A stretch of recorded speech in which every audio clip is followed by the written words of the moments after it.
Hello, my name is Michael Spinoza. You click my review, prepare to smile. But before we explore this story full of adventure and nostalgia, I need to make a quick apology in advance because this won't be the perfect review I initially envisioned. You see, after reading the book, watching the movie, and going through all the years and decades of love and praise, I knew that I needed to make this one special. I summoned my inner Domingo and skipped out on the basic necessities for this project. Meal times were accompanied with video reviews and interviews. I replaced hours of sleep with late night articles and good read impressions, and even when I did sleep, I had dreams looping certain scenes, and at one point, a boxing match with the ROUS, rats of unusual sizes. The process was longer than usual, but it never felt like real work because I genuinely enjoyed the experience. Not since Watership Down have I found another story that reached my top 5 reads, and I wanted to express that in the best way possible. I aimed to create a timeless review that could be beloved by all fans of the book and movie, a capsule full of fun facts, endearing stories, and the ultimate source of Princess Bride lore. And then came Count Rugen, my Count Rugen, or as she liked to be called, Miss Tariq.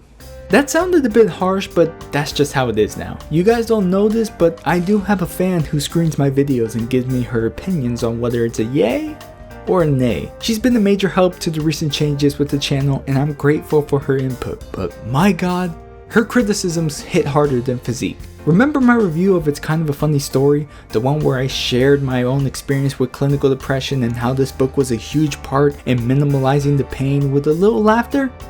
Yeah, she laughed! That was our first introduction to one another. The day after that video was uploaded, she found me on Discord and called me, just to laugh in my face. Mikhail, darling. I can't tell you how much she abuses that word. You shall call me Miss Terry.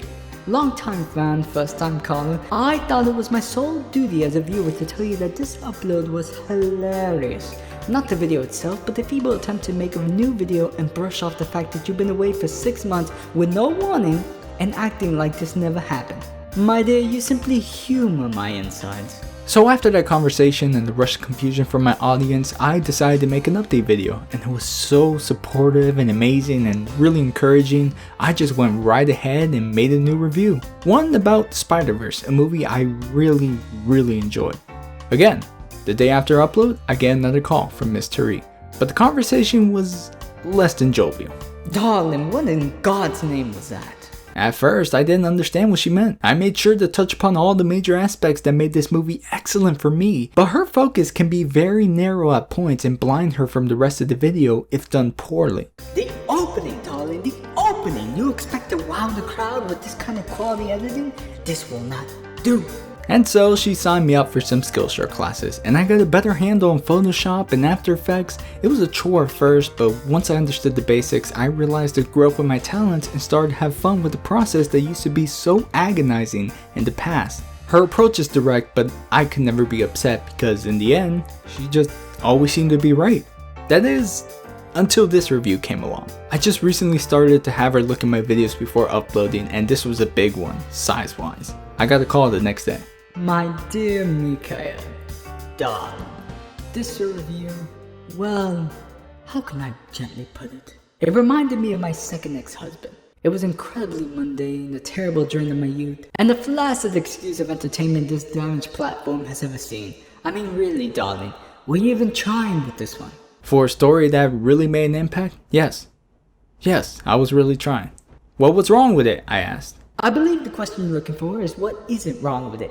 The commentary is as charming as a teleprompter. You force the inconceivable line every other goddamn sentence, and several of the topics you've chosen to discuss are complete jibber-jabber. Honestly, darling, if the grips of boredom strangled me in the first 10 minutes, how dare you expect your fans to suffer through the entire 3 hours? It's a complete time massacre. As per usual, her colorful words left me speechless. She saw the movie years ago and, as a veteran, thought I was too blinded by my first time experience to make a proper discussion. So she offered some suggestions that were more like essential demands. She eliminated the Where Are They Now segment and other trivial topics that didn't have anything to do with the story. Some of the original remains, but I still had to redo some lines to cover up the spots that were removed. It took about another 3 days to fix up everything she recommended, reducing the length of the video and touching up some of the transition cards. I sent her the final version to look over, and she was happy about it. But she had one last suggestion to make. My dear Mikhail, darling, I believe it's time to bring back the face. The face? Your face, darling! That handsome brown mug of yours is necessary for this review's perfection. Not only does it work as a comeback to the old formula, but it can match with this story's framing device. If Goldman could flip between fiction and reality, I don't see any reason you shouldn't either. No. I flat out told her. No? You must be joking, darling. I'm sorry, but I can't. No, of course you can, darling. Surely you still have that raggedy old thing you call a jacket, right? And how did that theme of yours go again? Believe me, darling, this is the boost you need right now. I don't deny that, but it's still no. This one disagreement erupted into an argument. She continued to persuade against all my stubborn defenses. Her reasoning was logical. If there was any time for my commentary to butt into a discussion, this would be the one. She's been a fan since Coraline and loved my old format, so her stance wasn't really about the review itself, but the chance to revive a certain element she found charming. Honestly, I didn't mean to let her down, but me and Katana simply went our separate ways. His jacket is hung up for good, and any attempt to bring him back now would just be by force. My heart's just not in it anymore, and I feel more committed to sticking with my current visions of the channel and seeing how those would turn out. Pretty soon, this back and forth conversation wasn't going anywhere, so I cut it short to give us both a breather. Just think about it, darling. She told me before signing off. The perfect review for the perfect story. She promised perfection, but at the expense of going back on the things I worked so hard to change and revise. When it came to making the right call, I had Miss Therese to fall back on. But who did I turn to when we reached a disagreement? I decided that it was time to bring in a third party. My girlfriend, or rather, my imaginary girlfriend. She hates it when I forget to specify. Holly C. Nashon, the girl of my dreams. Curly blonde locks, button nose, a tattoo on her left shoulder that screams bitchin' and never skips leg day. It is, dare I say, inconceivable that I found a girl like her. She's almost too good to be true. Almost. Her lungs are not the strongest and she's prone to sighing more than your average pessimist. I never minded, but there are occasions where I couldn't tell if she was sighing because of me or her condition. Nevertheless, she's always been by my side and could give her opinions without the sass. I call her up, anticipating that golden voice of hers I haven't heard in almost 24 hours. Hello. Hey Ollie, it's me. How you doing, babe? Oh, Mikey. I'm so glad you called. Listen, we need to break up. No, babe. I can hear you just fine. What? Don't worry, I know you're busy. I'll just be quick.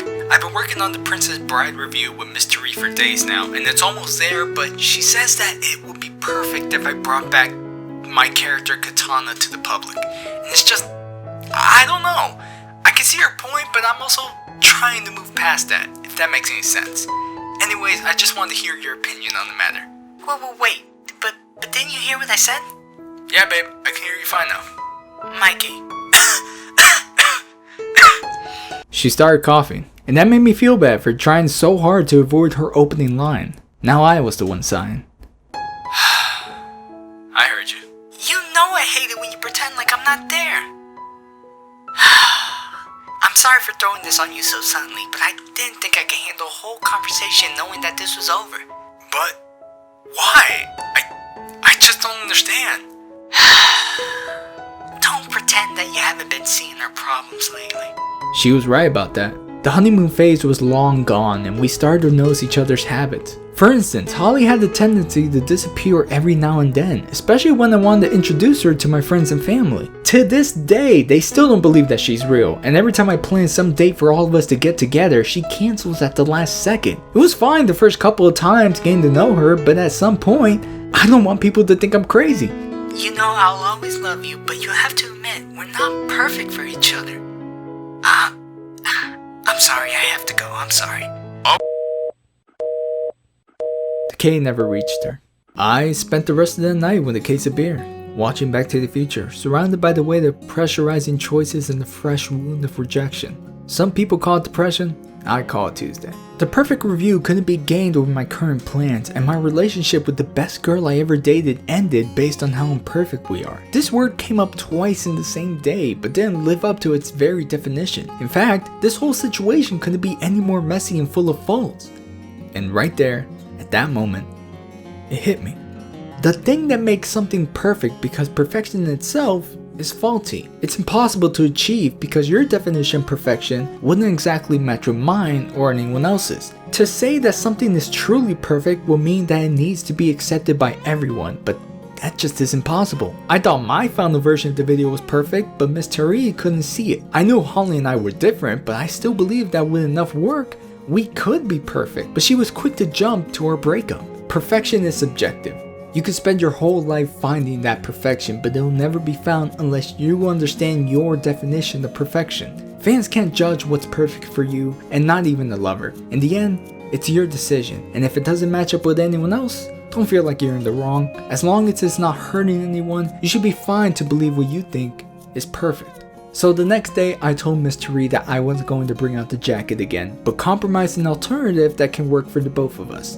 I also tried calling Holly, but she wouldn't pick up after the third attempt, so I ended up leaving a voicemail explaining why we shouldn't break up. I sincerely hope she takes the time to listen. So long story short, I'm sorry in advance if this isn't the perfect Princess Bride review.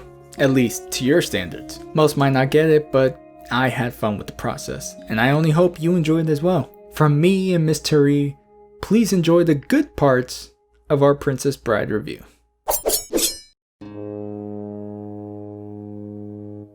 Considered his favorite book in the whole world, William Goldman did us a favor and abridged a thrilling adventure written by the great S. Morgenstern. You see, when he was just a little bronze boy at the age of 10 with a stifling case of pneumonia, his dad would read him The Princess Bride every night. For a kid who didn't like reading and had a strong hatred towards the alphabet, the book made a strong impression on him. It took the whole story to appreciate the romantic portions, but just about every other aspect checked off his list for a good time, and was always eager for the next reading session. This love will follow him further down the years as a dad wanting to get his 10-year-old son a great birthday gift. It took an absurd amount of effort to find a copy of the book, and when he finally managed to get into his son's pudgy hands, the reaction was quite disappointing. Turns out he didn't read past the first chapter, which confused Goldman because it was hard to believe that the story wasn't good enough to capture his interest. Plus, he was going to miss out a lot. The man that is Inigo Montoya, traversing the fire swamp or the zoo of death. Goldman decided to read the book himself for old time's sakes and found the problem. Apparently, his father only read him bits and parts of the full story, which was originally a satirical take on Gilder history, declining monarchies, and so much detail that could kill someone with pure boredom. He could see why his son dropped the book. Even he was disappointed, and that's when the decision came to abridge the story with just the fun and exciting parts he remembered as a child. It wasn't easy though. The Morgenstern family caught on to what he was doing and threatened to sue. He almost lost his job for postponing the Stefford wives to work on this project. The copy in my hands is proof that he did it, but was it really worth it? I mean, why did he go to such lengths to get this done? Well, half of it was simply an impulse, something he just had to do. The other half was to bring back the meaning of true love and high adventure because his personal life didn't turn out as adventurous or romantic as he thought it would, and thus, The Princess Bride was born. Hey there, me again. So on a scale between the Oracle and Pinocchio, how much of that did you actually believe? I mean, there are some details I skipped over because it would have just given it away, like Goldman flirting with a skimpy Scarlet named Sandy Sterling. That wasn't the impression I was going for. A man being tempted by seduction and almost about to cheat on his wife. But not to worry, because she isn't real. At least, this part of her. His son Jason isn't real either. All parts of him. He had two daughters named Jenny and Susanna, and his wife was a photographer, not a psychologist. And here's the real twist. S. Morgenstern doesn't exist. This whole drama about being sued by the Morgenstern family? Complete baloney. The true origins of The Princess Bride came from stories he told his daughters. One was fixated on princesses and the other on brides, so when you slap those ideas together like a sloppy PB&J, boom, a classic. Not as dramatic as this backstory Goldman crafted, but it's much sweeter. In fact, the movie's development has an interesting background, and this one's pretty honest. With Goldman's version of success, 20th Century Fox bought the rights to a movie adaptation, but the project seemed cursed. 20th Century Fox thought there might be a movie in Princess Bride, and just before we went into production, the head of Fox was fired. One studio loved it, and the weekend they were going to make it, they closed. One studio loved it, and the weekend the studio executive was going to make the deal, he was fired. Several directors came and went until the job finally landed on one Rob Reiner. Now, Miss Terry cut this part short because she thought that his name was of enough importance, but I have to disagree. I won't go too deep into it like before, but he shared the same level of passion Goldman did for his story. For instance, like Goldman's fictional origins, Reiner's dad brought the story to his attention, and like Goldman, Reiner was a true fan of the story, making him the right candidate for this project. With Reiner's direction and Goldman writing the screenplay, the two of them worked hard to bring the story to life on September 25th, 1987. It was a modest success at the box office, mainly because marketing didn't know how to promote it. Was it a comedy, a romance, a fantasy adventure? The answer? Yes. The critics were spreading the good word, and once the movie made it to the living room, people began to see the appeal and instantly turned this into a cult classic, and an important part of life to some fans. A woman claimed that her reenactment of the movie kept her and her friend's morale up while trapped in an avalanche. Deadpool borrowed Fred Savage and the entire set for his PG-friendly Christmas version of Deadpool 2. People call this their all-time favorite, and I can finally understand why. So I hope you're excited as I am to see just what makes this story amazing and a timeless fairy tale. Starting with everyone's favorite topic.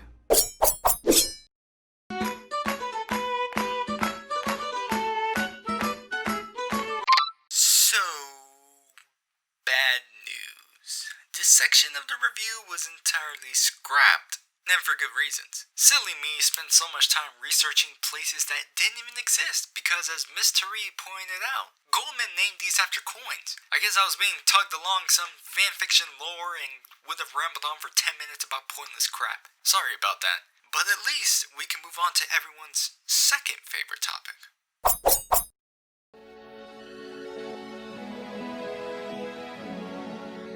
This story is nothing without its characters. Don't get me wrong, the train of events is fun and all, but I don't think it would have been as memorable without the colorful cast that Goldman painted for us with their personalities, backstories, and especially their memorable quotes. Hello.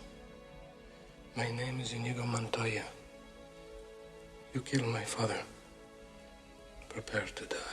For me, the appeal comes from the balance between heroism and comedy. Whether it be for good and evil, there's a heightened level of deep-rooted passion each character carries within themselves, and you could feel that by the way Goldman describes their desires and motives. The sense of adventure is there, incorporated with some exaggeration and weird habits to bring out some comedic effect. There's no main characters without their moment of silliness, even the villains. Prince Humperdinck is described as a talented hunter, but that attribute is pushed to some extremes. He's created an underground chamber called the Zoo of Death whenever he felt the need to hunt something like a cheetah or an orangutan. And when Buttercup is kidnapped, he goes on the hunt and starts tracking her down like a freaking bloodhound. For the most part, Reiner did an amazing job finding the cast so diverse and able to bring out the best of their fictional counterparts, but there were some nitpicks I had. At least two, and one of them just happened to start the movie off. I didn't like how Buttercup and Wesley were introduced, only because the book had a stronger introduction. Looking at them side by side, the book's first chapter opened with a compelling setup that just made you want to keep reading. Honestly, it's so rare for me to get hooked by any first chapter. It usually takes a couple to see the appeal, but Goldman caught my attention immediately. For instance, Buttercup looks pretty damn good right now, but it took a while to get to this point because of one reason. Goldman actually starts the story with this ranking system about all the beautiful women in the world while Buttercup was growing up, but Miss Therese cut it out for being a long explanation. It had some funny scenarios describing how each woman was considered the most beautiful being in all the land until something unfortunate happened to them. A French maid who traded her figure for the love of chocolate, a tea merchant's daughter who lost her face to the pox, and a girl who was so perfect she worried about someday being not perfect, which worried her to the point of growing wrinkles, making her less perfect. But even with these top contenders dropping out, Buttercup couldn't even make it to the top 20, all because of that one reason. She didn't give a damn. She was a dirty milkmaid who hated bathing and spent her days riding her horse. Not only that, but this whole flirtatious, commanding attitude from the movie doesn't even compare to how relentless she was in the book, only because he acted like one of her horses. He came when she called, went wherever she walked, and did whatever she commanded. "Farm boy, fetch me the saddle to my horse. Farm boy, wipe the grime off my riding boots. Vaughn boy, locate the Holy Grail for me. Vaughn boy, execute Order 66. No matter the request, it was always as you wish from him, giving off the same vibes as I can fix that. The reason was obvious, but it only took a visit from the Count and Countess to make Buttercup realize just how much she loved her obedient farm boy, leading into an intimate confession.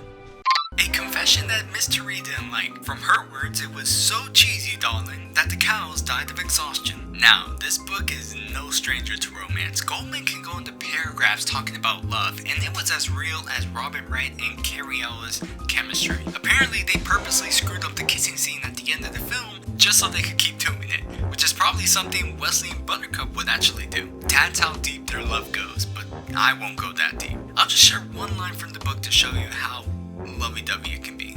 My God, if your love was a grain of sand, mine would be a universe of beaches.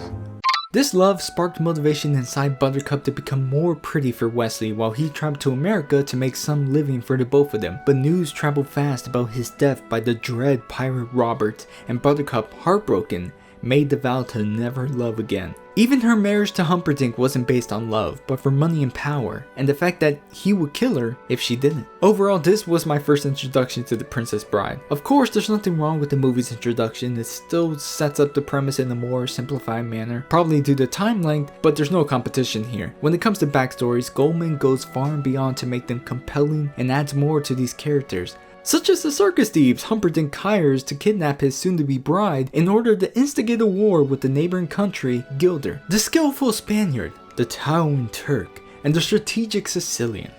Let me tell you now before you get your hopes up, we're only gonna talk about two. Sorry for any Sicilian fans out there, but he was the first thing that got cut off. Apparently Miss Therese isn't a fan of Wallace Shawn's portrayal of Vizzini, and when I asked her why, she didn't give me a reason. She just said that it would be perfect without mentioning that character at all. I mean, I thought it was alright. He seemed more like a leader in the book since he was very skilled in reading people, to the point where you could mistake him for being psychic. Plus, the Battle of Wits was pretty entertaining for what it was, even though I knew there was only one way it could end. But I will say that the movie had fun poking at the fact that he really did abuse the hell out of that word. Inconceivable. Inconceivable! Inconceivable! Inconceivable!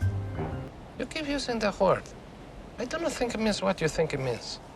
Physique grew up as a wrestler because he was born so big and strong that he couldn't fit in at school, and his parents were looking to make a profit with that strength. A 9-year-old trapped in a 20-year-old body, he was taken to every corner of the globe, dethroning the champions of those countries, and then booed out. This went on until his parents died of a plague, which forced him to wander the world alone, fighting groups and performing in circuses until Vizzini found him, promising the giant that he would no longer be booed or alone. It was a tragedy, but if we had to rank personal sadness, Inigo takes the top, hands down. I'm glad that the movie took the time to explain his situation to Wesley, but oh boy, allow me to expand on it a little further. In the mountains of central Spain, high in the hills above Toledo, in the village of Arabella, lived a master craftsman named Domingo Montoya, with his son Inigo. This man was known for creating some of the best swords out there, but wouldn't take any meaningless request. One day, a challenge came knocking on his door. A noble six-fingered man asking for a sword that can suit his condition and not hinder his excellent sword skills. Domingo was very intrigued and promised that the sword will be completed in 1 year. And what a year it was. Domingo slept when exhausted, ate when Inigo forced him to, and suffered fluctuating moments of severe doubt and inspiration over and over again until 1 year passed and the six-fingered sword was finally crafted.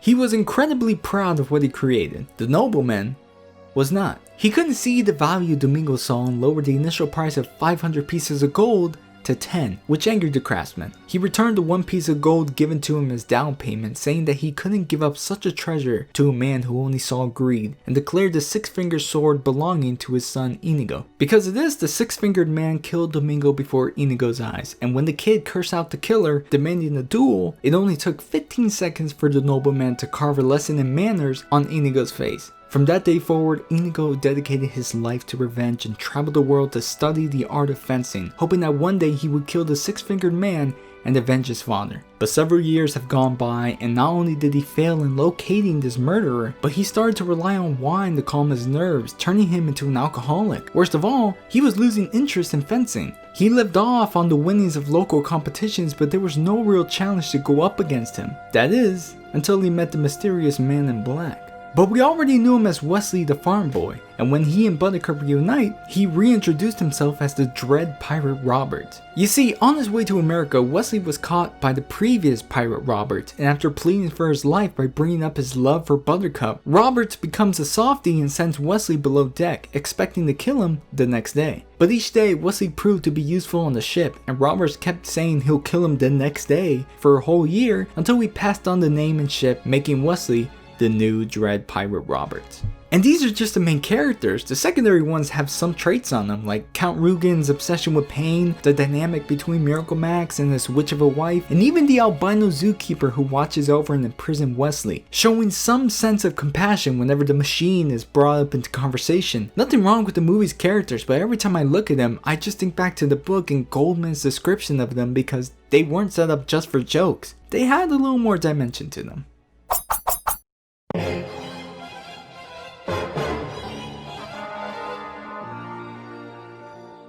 It might be hard to imagine now, but think back to the first time seeing this title, The Princess Bride. What did you expect going into it? I wasn't expecting the prince who housed his own chamber of animals just to quench his thirst for hunting. I wasn't expecting the swamp full of explosive fire and abnormal rats that can tackle humans with such ease. And I certainly wasn't expecting the power to revive the dead and create a zombie man. It's always fun to find a story that just blows your expectations. Goldman packed this story with so much imagination and creativity that you just can't help but feel like a kid again. Even the names are too colorful to ignore. The Cliffs of Insanity, the Zoo of Death. Doesn't that sound fun? I think so, at least. Okay, so this was going to be the part where I talked about all the memorable moments from the story, but Miss Terry thought that after some point it got bland to listen to. She suggested that I pick my top 3 moments and discuss them, so if your favorite scene isn't talked about, then I just want you to know, it wasn't my choice. Speaking of fun, there are so many moments that stick with you. Who could forget the Cliffs of Insanity and the trials Wesley had to go through to save his true love? Test of skill, strength, and smart, and he was able to triumph over all of them. I don't think I'm in the wrong saying that Wesley vs Inigo was the best of the 3. I personally love good sword fights, and after getting that backstory on Inigo, it was great to see that Wesley put on a show for him. There was a point where both of them were fighting with their left hands, and being left-handed myself, I appreciated the acknowledgement, not at least until they both switched back to their right hands. The movie didn't disappoint either. The setting was unique, with the fight taking place in the ruins of a castle under the gentle lighting of the sun. The music stayed on point, following all their action and movements, and at first, the actors didn't even know how to sword fight. They would spend hours practicing, watching some of the greatest fencing through film, and understanding the choreography to bring you some fun bounces and deflections of the blade. Then right after Buttercup is saved, she and Wesley have to traverse through the fire swamp, a land composed of a high percentage of sulfur and gas bubbles that makes everything combust into flames, snow sand that can suffocate you if you ever step on it, and the ROUS, rodents of unusual sizes. To be honest, I didn't see anything wrong with them until the movie showed me just how terrifying they can be. Imagine a rat the size of a human, being able to match you in strength. I didn't think I would develop a new fear from watching this, but giant rats?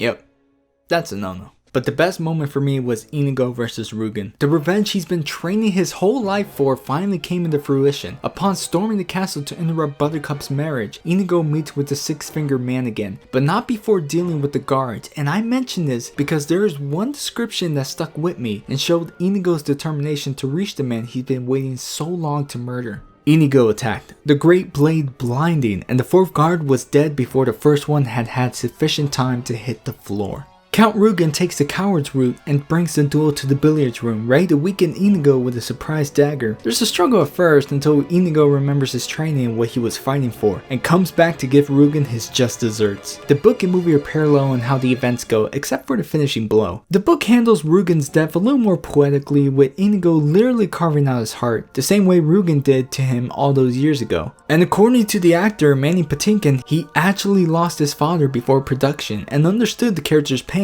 Christopher Guest, Count Rugen's actor, feared for his life since Patinkin took the scene a little too seriously, but it did make the scene more believable, especially the part where Inigo reiterating that line over and over with more conviction. My name is Inigo Montoya.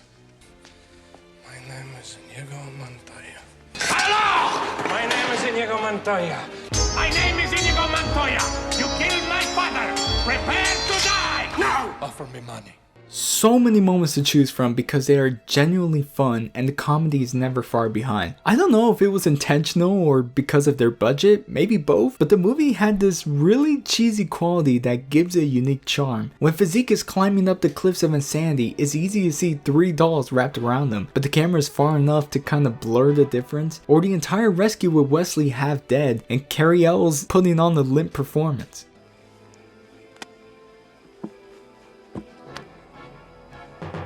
Or better yet, when Buttercup pushes Wesley down the hill and when she hears this unnecessarily dramatic "as you wish," she realizes who she just pushed and throws herself off the hill, followed by a trail of forced grunts and oofs. God, this movie's funny.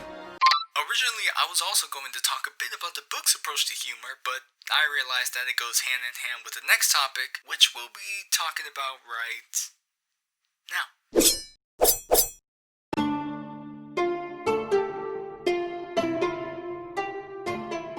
You fooled me once, but it got a laugh out of me. You fooled me twice, that laugh devolved into a chuckle. You kept fooling me, and eventually, the laughter died. To put it simply, I love and hate the commentary Goldman provides. For those who only watch the movie, it's the framing device for how the story is told, which in this case, is Grandpa reading to a young Fred Savage. This is the one aspect the movie holds over the book because it's the right amount, and I think Goldman understood that as well when he was writing up the screenplay. When his commentary interjected the story, that's when he was at his most humorous. Apparently, the original Princess Bride was 1,000 pages long, and while cuts were made to keep in the exciting story we all know and love, Goldman still points out what exactly he removed, like 65 pages of Florinese history, 56 pages of royal packing and unpacking, 105 pages of Buttercup training to be a princess, and this is a little disappointing, but 20 pages of Inigo and Physique side questing for Miracle Max to get the ingredients to save Wesley. There's even a moment in the story where you have to ask for the reunion scene Goldman wrote between Buttercup and Wesley just before they entered the fire swamp. He provided an address and name and everything to get that scene, and if you did,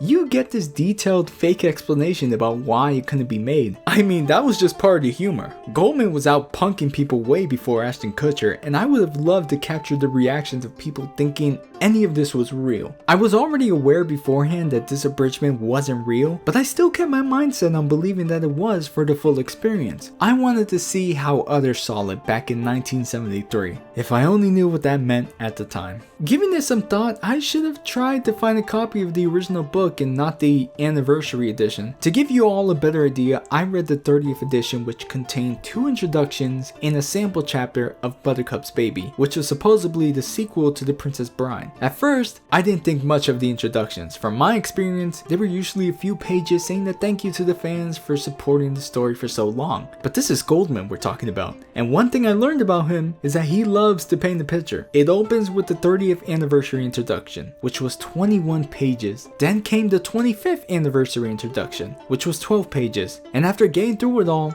I saw it, the title, The Princess Bride.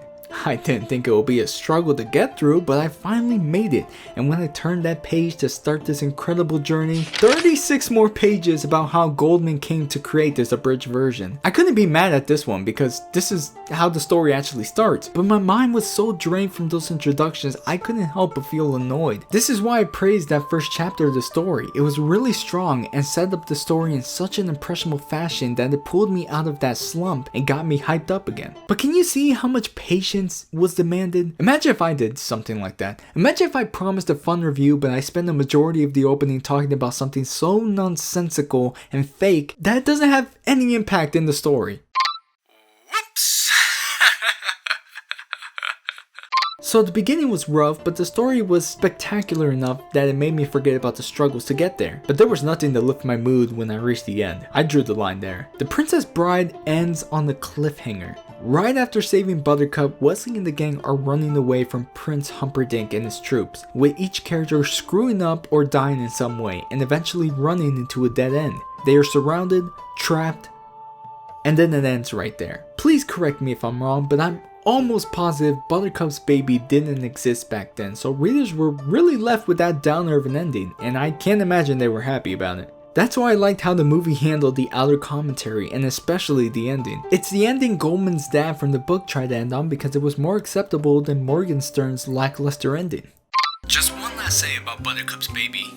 it did need to exist. Not only did I have to read through another 27 filler pages involving the Morgenstern family and, I'll admit, the funny conversation with Stephen King roasting Goldman's abridgment, but it's only a chapter that proves why writing a sequel is a bad idea. The first chapter is called Physique Dies, and it starts off with Physique jumping off a cliff to save Buttercup's baby, Waverly. While I did enjoy that section diving deeper into Inigo's past, the rest of it just kept pushing for a story that didn't need more development, which is why I sided with Grandpa's ending, and they lived happily ever after.